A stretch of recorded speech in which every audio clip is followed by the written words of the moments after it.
I really enjoyed this movie, but I'm going to start at the very beginning for you. I just wanted to know how you kind of first came to be involved in this project and what it was about this story that just enticed you in so much. Shuchi and I actually, the director Shuchi Talati and we went to college together. So we've kind of wanted to do our first projects together for a while. And then um, I actually acted in her submission film that got her into the AFI, the American Film Institute. So we've sort of been longtime collaborators. We made our first student films together.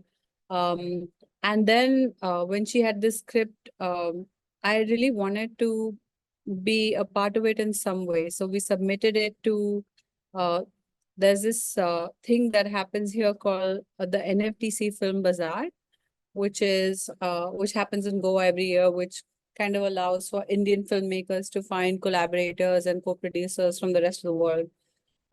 So I remember going with her and making this pitch, and there we found our Indian co-producer and our French co-producer, and then we sort of took it on from there. And I'm an actor based out of India, so I was hoping that I gather some clout in the meantime when she's trying to write this. And I don't know if that has helped in any way, but certainly I think that the script turned out to be very beautiful. We had 2 years of the lockdown also in which she could sort of polish it and make it better. So yeah, I'm very proud of the way it has turned out. Yeah, I mean, it's such an impressive kind of feature debut for Suchi. But I wonder if you could talk a Yeah. little bit about her talents. I mean, obviously, you know her so well, but not Yeah. just as a director, but obviously as a writer, because there's such a tenderness, I think, to this screenplay. I think for me, what's lovely about Shuchi is her perspective of the world, and like really in a true sense the female gaze. Like, since you've seen the film, I can say uh like there's no spoilers, so I mean I can say, I really wonder if a man had written the script, would the narrative have judged Mira's sexual rebelliousness, like in the scene where she's getting chased by the school bullies, and would had it been written by a man and living in India, would this narrative have judged her or been harsher towards her? In fact, many times in my own career, if my character in any way has shown any kind of sexual curiosity, uh, I find that in the past, at least, the narrative has judged my character as an actor. So I really think that she's a perfect embodiment of what it means to have the female gaze, in that it allows everyone to there's sort of a lack of judgment and a deeper understanding of the human behavior from the lens of there's a lot of compassion in her gaze. I completely agree. And I think if the film almost feels quite quietly empowering, but it's very Yeah, subtle and it's a very normalized portrait of just a young girl's life. But in being yeah, realistic and kind of normal, it kind of feels progressive. Do you think that's because we just yeah. don't see enough stories like this on screen? For sure. That's always there, that we don't see enough of these narratives play out. We don't see enough of smart girls sort of wanting to have sex. We don't see grade A students wanting to have boyfriends and experiment and experience their whole healthy sexuality. We always, like, especially in American films, there's always, the cheerleader is the one who has the boyfriend, or she's definitely not so smart. And if she is, she has to pretend to not be so smart and hide her nerdy side from the rest of the class and from the rest of the gang. And this is what was so refreshing, because in in just being normal about sexuality, it's like a quiet revolution, especially in the parts where we come from, where there's so much stigma and shame attached to the idea of female honor. And yeah, I mean, I'm very, very, very proud that this is her first feature. It's also my first as a producer. So this is something that I think I will always be very proud of. Mm. Yeah, I was going to ask, as a producer, do you have a sort of a type of story you wish to produce and put out into the world and to champion? Are you going into producing with a sort of not a theme, but just an aim, I suppose, of a sort of a certain type of story? My production company is called Pushing Buttons. And I partner with my husband on it. He's also an actor now, actor producer, and we both are creative beings that want to essentially tell stories uh, from India that you may not expect from India, which are not Bollywood, and they're not even the very sad indies that sort of talk about social evils from the lens of almost of like hopelessness. Sometimes I would say I've been in several, so I can say that without shame. Um, I hope I hope that we can take Indian, very rooted Indian stories and make them take them to the world for a global audience. Because in a sense, like your first crush, your first love, it's universal. Everyone has been through something like that, or hiding a little bit of their, sexual experiences from your parents, and those bits are universal. So I hope that we can keep telling stories that are transgressive, uh, that can do the job without making noise about it, that can just quietly sort of change hearts and still retain the tenderness.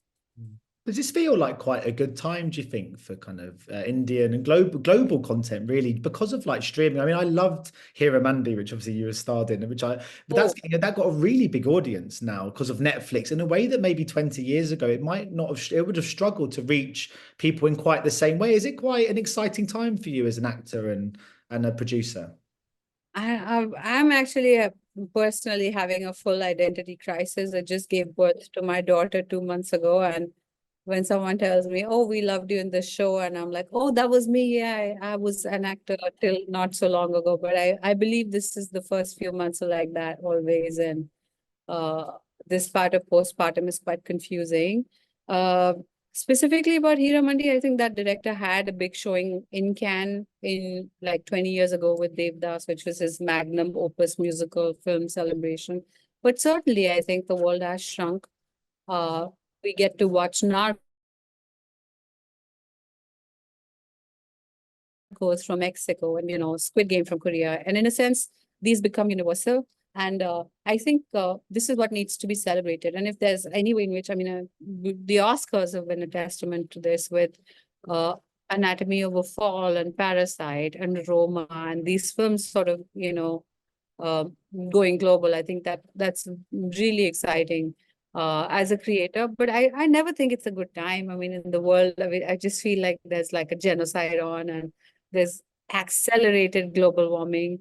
Um, but you know, uh, in the dark times, will there be music? Yes, there will be music about the dark times. So it's kind of like that. So my hope is pinned on films like Girls Will Be Girls that make people think and make people that touch hearts in ways that are more transformative and um, maybe create more permanent change in that way. Just because you mentioned Yeah. music, I loved the dancing scene in the living room when they're singing to Dozzy to Take It or Leave It, I think is the song. God, that's such a good scene. But I Yes, wanted to ask about Preeti. I mean, as obviously as such a renowned performer yourself, I always imagine you can probably spot a really great performance when you see one.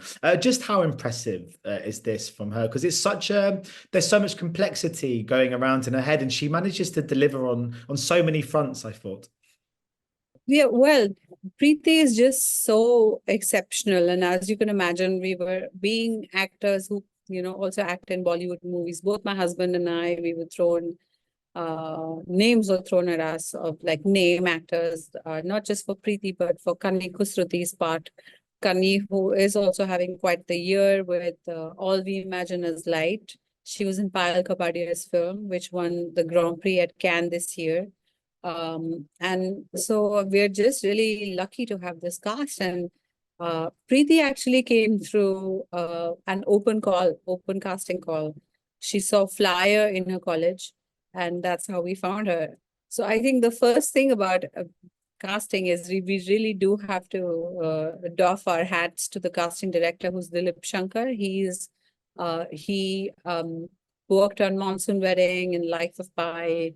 He's really quite a legend, and then he worked with the young actors and did this workshop because it's it's really sensitive material. They need to feel safe enough to express themselves because so much of it is about sexuality. Yes, this is a female filmmaker, but you have to make sure that it's not gratuitous in any way. And the set was very female and sort of predominantly female, apart from the lighting department, which also we try to address in our own way, but that's for another time. But yeah, I mean, I really do see a really long and amazing career ahead of her because she's just so unique also. There's no, I mean, maybe it's because she hasn't grown up in the Delhi and the Bombay cities of India. There's a certain lack of self, not just self-awareness, but self-awareness that is brought on by contemporary beauty standards. And that's the thing that I loved about her the most. When we were looking at auditions of girls, the story was, of course, set in the late 90s. And that is sort of pre-internet time. I mean, there was no social media back then. Unfortunately, all the girls we saw for auditions other than Preeti, they all, knew their angles and they all had like a certain number of followers on Instagram and on TikTok. And I found that to be really disturbing because the story is from a time when I was a teenager. And I remember that just, smiling goofily for a photograph, as opposed to today, everyone has a rehearsed angle in which they think that they look best. And we all have what we call filter dysmorphia, where we can't tell how we really look and how a filter makes us look. So Preeti was just so refreshing, and she brought so much smartness to this. She was not coy in the audition. And that's exactly what we wanted from the Mira that we were supposed to cast, because she was head prefect. She's a grade A student, and she was top of her class. But also, she was a growing girl, and she wanted to have sex with a boyfriend. So we wanted that bit to come through, and confidently. Yeah. Yeah, I mean, I mean, you mentioned she's so relatable. A lot of that comes from the performance, but she's quite ambitious, I think, as well. But she's got a really good head on her shoulders. I love that the film kind of celebrates intellect as well. But do you see any shades of yourself in the character when you were that age? Were you similar to Mira in many ways? And I also want to know if you could go back, what advice you'd give to yourself at that age. I think both Shruti and I were very similar to Mira at that age. This film, of course, seems very personal to Shruti and her own growing up in the kind of school that she grew up in was in a smaller town in India. And it was very similar to this school. And like in that, the teachers often judge the students, and you would find that they were not natural allies to the girls, even though they were women themselves. Um, I would think that I did have some of the teenage insecurities because I was growing up in a bigger city. I was very critical of how I looked. I had braces, I had spectacles. So, I was a bit awkward, but I was a grade A student and I did have a boyfriend when I turned 16, and I did want to like find a spot which was quiet so that I could quickly sneak a kiss, and those things are all very cute. And so in that way, this film is very relatable. And that whole era of like your parents can't know who you're talking to on the phone, so you'll get one missed call at 9:30 and then nothing, as if they're just so stupid they won't know who it's from. But it's cute now looking back. I think it's very cute. Right, so Yeah. just I've got time for one more question, because obviously this is such a classic. I mean, when you kind of strip it back, there's so much layers to this film, but it's a coming of age story, really. And I Yeah. imagine young people of Mira's age will just adore this movie. I mean, obviously it's for people of our age too, but I get a sense that it's going to be play so well to kind of teenagers. I wanted just to ask what your equivalent was. Was there a film or a TV show that you remember at that age that had a really lasting impact on you?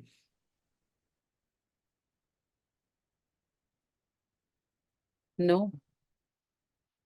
And I'm sad to say that because I think when I was growing up, when I hit my teenage years was when we sort of in India opened up from like the two national channel policy to cable TV. And that was for the first time we started watching shows from the West, which were like sitcoms and, Friends and Ally McBeal. And these are the shows I sort of growing up in a bigger city had access to. This is how I understood how to tell like a British accent from an American accent. And this is how I understood what sometimes maybe even promiscuity and things like that. And I wish there was more stuff that could speak to my heart at that time, because there was literature, of course, but there was nothing really to watch that could make me feel like I was being depicted correctly on screen. And the stuff that was there was kind of aspirational. And now I understand that it was aspirational even for people growing up in the West, like Beverly Hills 90210 or those kind of shows, they were always aspirational, even to Americans, maybe, or people in Britain. Yeah. Well, there might not have been a Girls Will Be Girls film for you when you were that age, but there is for the next generation, thanks to films and Yes. stories like this, which is great. So, Thank you. yeah, thank you so much for speaking to me today. It's been a real pleasure, and like I said, I really enjoyed the film, and I can't wait to see it again. Oh, thank you. I'm going to tell Shuchi you really enjoyed it.